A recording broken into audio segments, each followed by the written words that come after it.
So remember, you have to start somewhere. Where is the core job? This was after exploration, but we started somehow like this: take care of my skin. This is very, very functional, to take care of my skin. And women are doing this, and men also, but this was for women. So take care of my skin. And then we explored and we found something higher up. Define my personality, we called it, and we heard that from consumers. I'm defining my personality. I'm portraying my identity through appearance, through the way I look. And suddenly it's not just about skincare, but it's also about hair. Hair is very important. It's about clothes. It's about accessories. So suddenly the solution for the job above, there are different solutions for the job above. So can go that way. Then there is another example: stay independent, stay financially independent for a bank. So, okay, these were normal people. Normal wealth, middle class. So, be financially independent. So we put the financially into brackets and say, okay, what's higher up? To live a self-determined life, and finance, money is important for this, but health is also important for this. Lifestyle, career. So suddenly other jobs, sub-jobs, other product categories play into the same job, higher job. So it can really help you understand competition. We helped to design the FIFA football museum in Zurich. They came and said, we want to create a museum. We said, museum is not good, it's boring. What's the job you try to achieve? And then users were families and singles, friends, we called them, friends and families. So what are families doing? What's the job that they try to achieve? Spend time together as a family.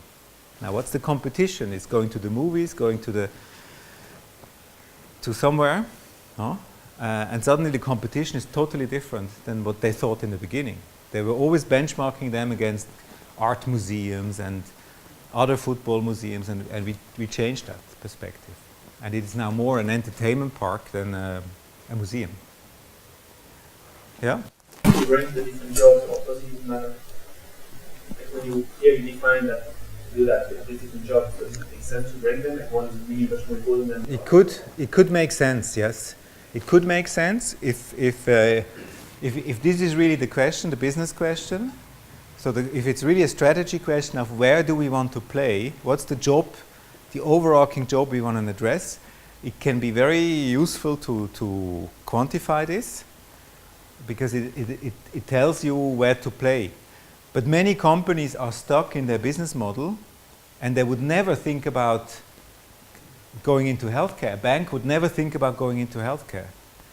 But maybe it's important for a bank to know that health is also relevant. So then, okay, go back to skincare. What is before, what is afterwards? So you can, here we took the day. So you wake up, that's the first thing you do. Then check how I look. So people watch into the mirror, and women, and they check how do they look, how does the skin look. So that's a first step that is important, and they assess. Okay, I look. It's different when I have just went out the night before, drank till 2 o'clock in the morning, smoked a lot of cigarettes, and then I look in the mirror. It's different than when it's an easy day. So that's where it starts. Then there are different options, and then it goes into the care process, and then afterwards you go to work, they go to shopping, they go to a party, dinner. These are other jobs. They enjoy compliments. And here also, and we haven't showed this, is the deeper why. Why are they doing this? And it could be safety and health, for example. Health could be healthy skin. It could be social, so that other people like me. No, that's very important here. And if you think about purpose of skincare, it's being liked, and less, yeah. So we also look at this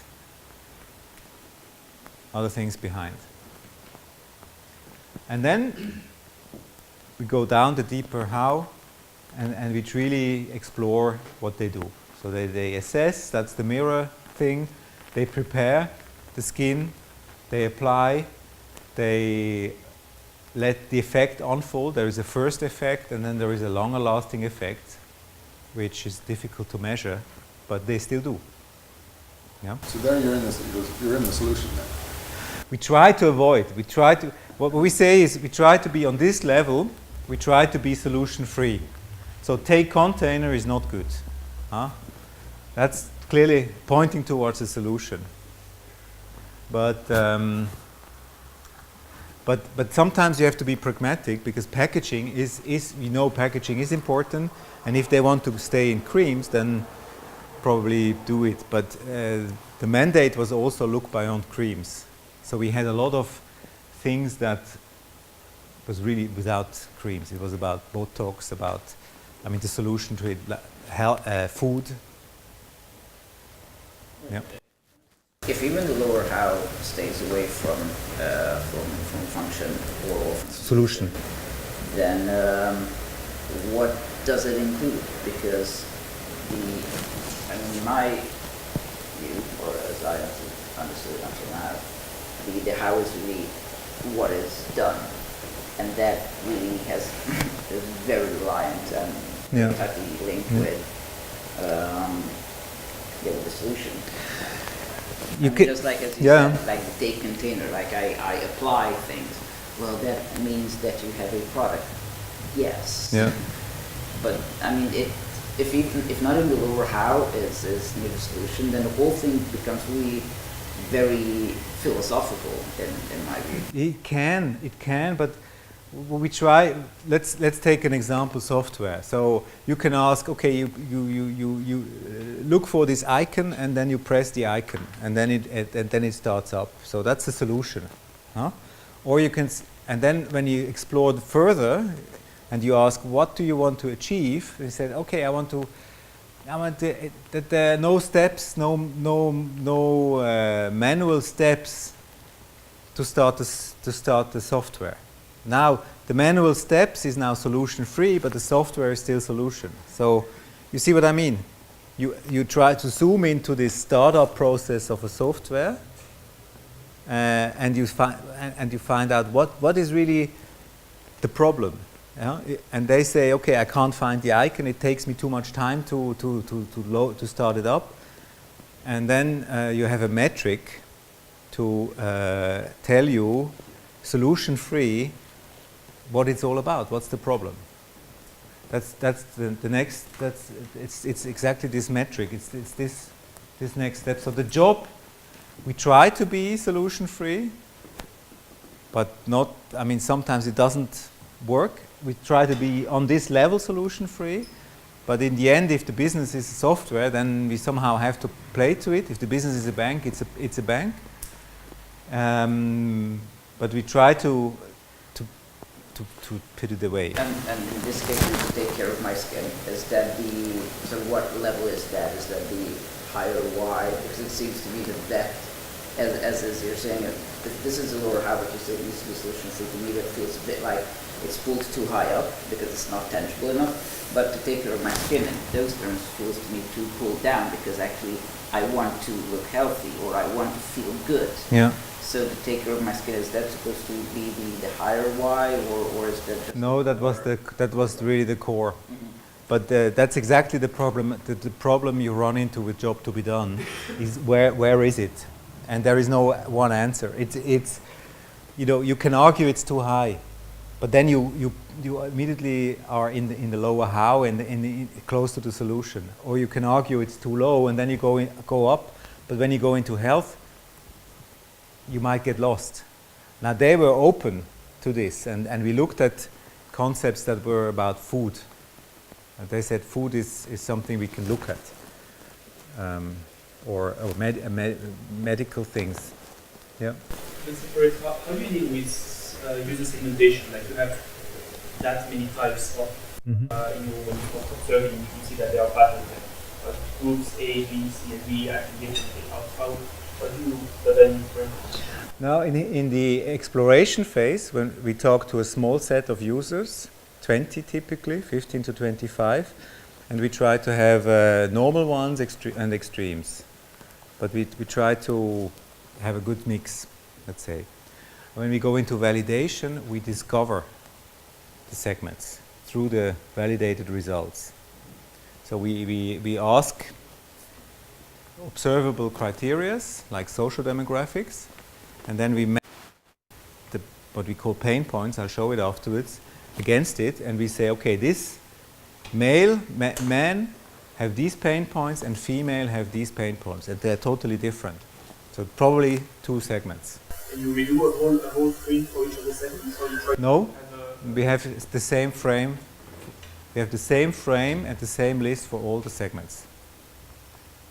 We don't have another one. This is for one type of user, but the users are not segmented. They are consumers or users, so it's not too narrow.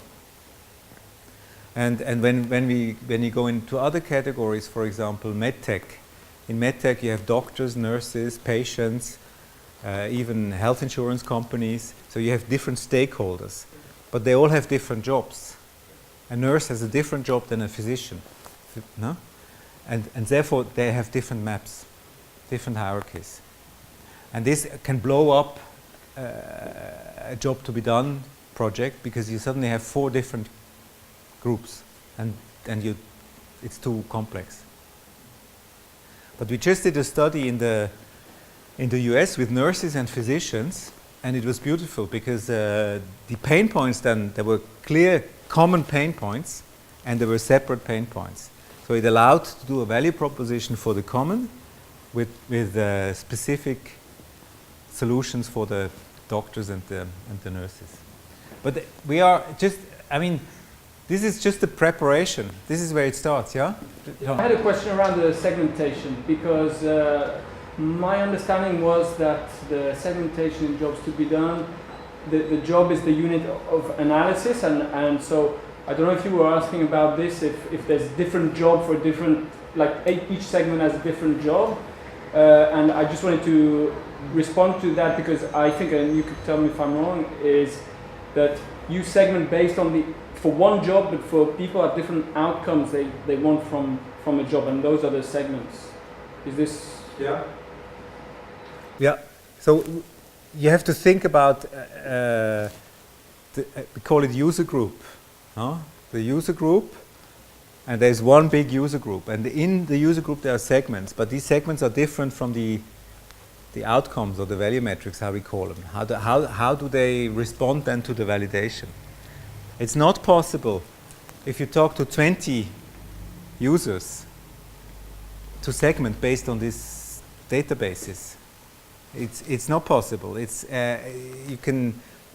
That's what's been wrong in lean and all this. It's only when you start to be above 30 or 40 or 60, it starts. The patterns start to be relevant. Sure, but for a company, you could use common sense, like a man is quite different from a woman. You could say that. So here it was clear. But a 10-year-old girl would be different from a 80-year-old girl. So in exploration, there were about 20 or 25 women that was defined, not for men, for women. Different age groups. So there was a mix of different age groups. There was a criteria. They were all in Germany, and there was a kind of a criteria, kind of lifestyle. We wanted to have people who had a wilder lifestyle and noble lifestyle. So, but who smoked, for example, before, or drink alcohol, and so we did, but that was a definition. That's you have to define it. Yeah. You just mentioned that the patterns start emerging when you have developed 30, 40, 50 people that you've interviewed, or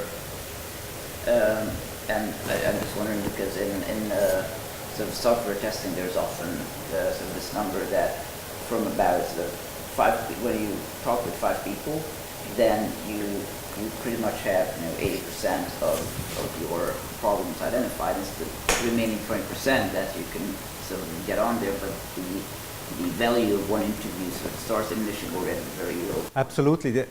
But that's not pattern recognition. That is exploration. So if you talk to 5 people from the same group, you get probably about 60-70% of the metrics. We call them metrics. If you talk to 20, you get up to 95%.